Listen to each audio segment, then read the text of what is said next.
Hello guys, I'm Keshav, your English teacher. Today we will talk about our first chapter, sentence structure or grammar book.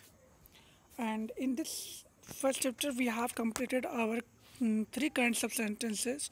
Now it's time to study fourth kind, exclamatory sentence.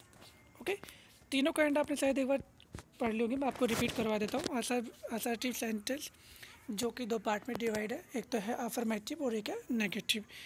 दूसरा interrogative sentence जहाँ पर हम helping verb का पहले use करते हैं, उसके last में क्या आता है, सबसे लास्ट में हम क्वेश्चन मार्क का यूज करते हैं। इसके बाद में थर्ड था इम्परेटिव सेंटेंस, जब हम किसी को आदेश देते हैं, कमांड करते हैं या फिर रिक्वेस्ट करते हैं, तो उसके लिए जो डायरेक्टली जो एक सेंटेंस का यूज किया जाता है उसको हम क्या बोलते हैं, इम्परेटिव सेंटेंस। और इम्परेटिव सेंटेंस में यू हिडन रहता है, वाई और यू हिडन रहता है, जैसे कि गो देयर, कम हेयर। ठीक है, इस तरह के सेंटेंस इम्परेटिव सेंटेंस कहलाते हैं। और एक्सक्लेमेटरी सेंटेंस, अब हम पढ़ते हैं एक्सक्लेमेटरी सेंटेंस।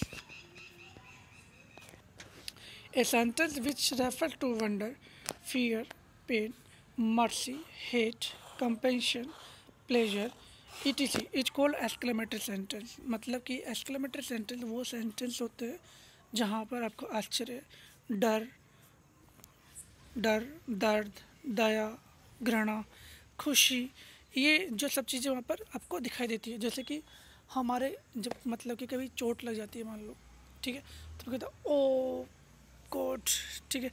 या फिर हम कोई बहुत मतलब कि एक वंडरफुल चीज़ देखते हैं तो हम क्या कहते हैं, oh what a wonderful thing, ठीक है।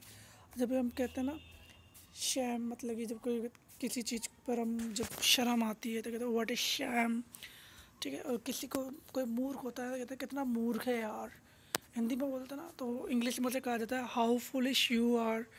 इसी तरीके से एक्सक्लेमेटरी सेंटेंस होते हैं, ठीक है। एक्सक्लेमेटरी सेंटेंस के यहाँ पे जो एग्जांपल दी हुई है वो मैं आपको एक बार बताना चाहूँगा। फर्स्ट है what a beautiful girl she is. मतलब कि what a beautiful girl she is, कहते हैं ना जब हम किसी चीज़ कोई ब्यूटीफुल गर्ल को देखते हैं तो उसके बारे में जब तारीफ़ करते हैं तो कहते हैं ना व्हाट ए ब्यूटीफुल गर्ल। या फिर गर्ल की जगह हम फ्लावर भी बोल सकते हैं, ठीक है, होम हाउस भी बोल सकते हैं, ठीक है, प्लेस भी बोल सकते हैं, गार्डन भी बोल सकते हैं, व्हाट ए ब्यूटीफुल गार्डन, ठीक है। Second sentence how foolish you are, यहाँ पे क्या है, वंडर।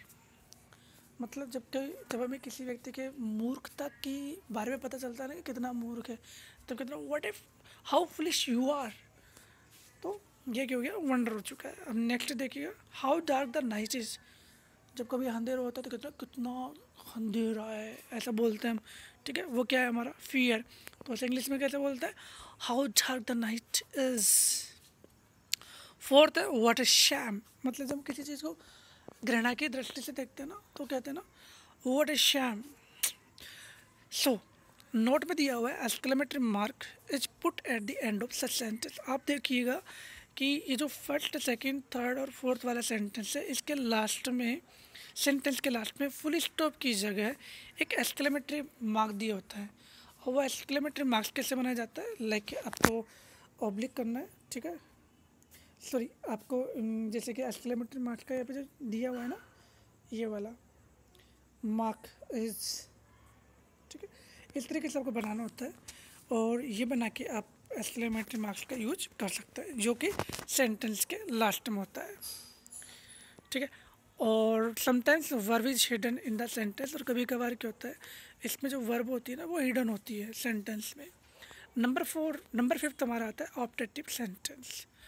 ऑप्टेटिव सेंटेंस क्या होता है हमारा, जो वो सेंटेंस जिसमें passion, blessing, curse, ETC is called the optative sentence. मतलब कि वे सेंटेंस जिसमें हम पैशन रखते हैं, ठीक है, ब्लेस करते हैं, किसी को आशीर्वाद देते हैं, किसी के लिए दुआ मांगते हैं, कर्स किसी के लिए श्राप, ठीक है, बद्दुआ जिसे कहते हैं, ठीक है, वो ऑप्टेटिव सेंटेंस कहलाते हैं। जैसे कि मे यू लिव लॉन्ग, यदि हम किसी के लिए दुआ करते हैं तो इन दैट कैसे क्या कहते हैं, भगवान तुम्हारी उम्र लंबी करे, भगवान तुमको खुशी प्रदान करे।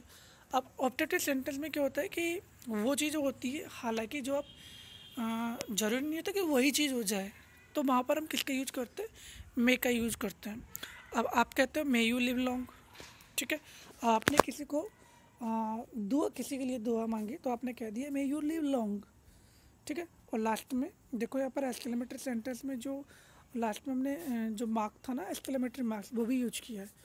तो यहाँ पर हमने मे का यूज़ इसलिए किया है क्योंकि वी आर नॉट कन्फर्म, हम भी कन्फर्म नहीं है कि जो हम उसके लिए जो दुआ मांग रहे हैं या फिर उसके लिए जो बद्दुआ मांग रहे हैं वो हैंड टू हैंड हो ही जाएगी या फिर आगे जाके घटित हो ही जाएगी। तो इसलिए हम यहाँ पे मे का यूज करते हैं।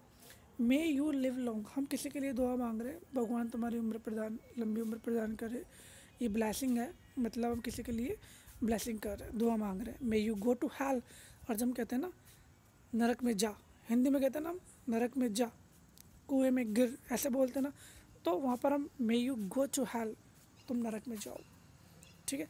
यहाँ पे कर्सिंग है।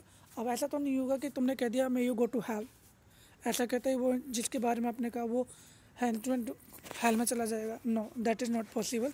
आपने सिर्फ उसके लिए कर्सिंग किया जो कि उसके बारे में आप श्योर नहीं हो कि वो होगा या नहीं होगा।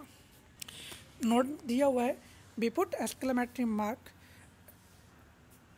The end of such sentence also. इन जैसे ये जो सेंटेंस होते हैं इनके सेंटेंस के लास्ट में हम किसका यूज करते हैं, एक्सक्लेमेटरी मार्क का यूज करते हैं। एक्सरसाइज फर्स्ट देखिए, एग्जाम्पल, ठीक है। एग्जाम्पल के तौर पर हम देखेंगे, उसके बाद में फिर हम पार्ट ऑफ ए सेंटेंस पढ़ेंगे। तो फर्स्ट वाला देखिए, मिस्टर शर्मा टीचर्स अस इंग्लिश। अब यहाँ पे देखो सेंटेंस कौन सा है हमारा, सेंटेंस हमारा देखो कैपिटल लेटर से स्टार्ट हो रहा है और नाउन आ रहा है, किसी का नेम आ रहा है, ठीक है। और जो टीचर्स है, जो वर्ब है, वो सब्जेक्ट के बाद में आ रही है, ठीक है। जब कोई भी सेंटेंस में वर्ब सब्जेक्ट के बाद में आती है तो वो सेंटेंस कौन सा होता है, असर्टिव। और असर्टिव भी दो प्रकार के होते हैं, एक तो अफर्मेटिव और नेगेटिव। लेकिन यहाँ पर नोट नहीं दिया गया है, तो इन दैट केस सेंटेंस कौन सा हो हमारा, अफर्मेटिव। दूसरा वाला देखो, she does not play cricket, पहले सब्जेक्ट आ रहा है, सब्जेक्ट के बाद में हेल्पिंग वर्ब डज का प्रयोग किया जा रहा है और डज के बाद में नोट का प्रयोग किया जा रहा है। जिस सेंटेंस में नोट का प्रयोग होता है वो सेंटेंस कौन सा होता है, नेगेटिव। लेकिन सबसे पहले यहाँ पे किसका यूज किया जा रहा है, सब्जेक्ट। सब्जेक्ट कौन सा है, शी, और उसके बाद में क्या आ रही है, हेल्पिंग वर्ब। जिस सेंटेंस में सब्जेक्ट के जस्ट बाद में हेल्पिंग वर्ब का यूज किया जाता है तो वो कौन सा सेंटेंस होता है हमारा, असर्टिव।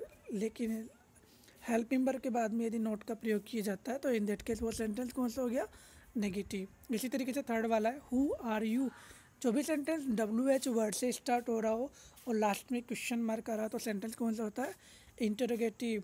कम हेयर, इधर आओ। अब मैं क्या कर रहा हूँ, ये कौन सा सेंटेंस आ गया, ध्यान होता है आपको, कम हेयर, इधर आओ, उधर जाओ, बैठो, उठो, खाओ, पियो, जो भी सेंटेंस है, जो भी वर्ड्स है, ठीक है। ये कौन सा सेंटेंस हो गया, इम्परेटिव सेंटेंस, ठीक है।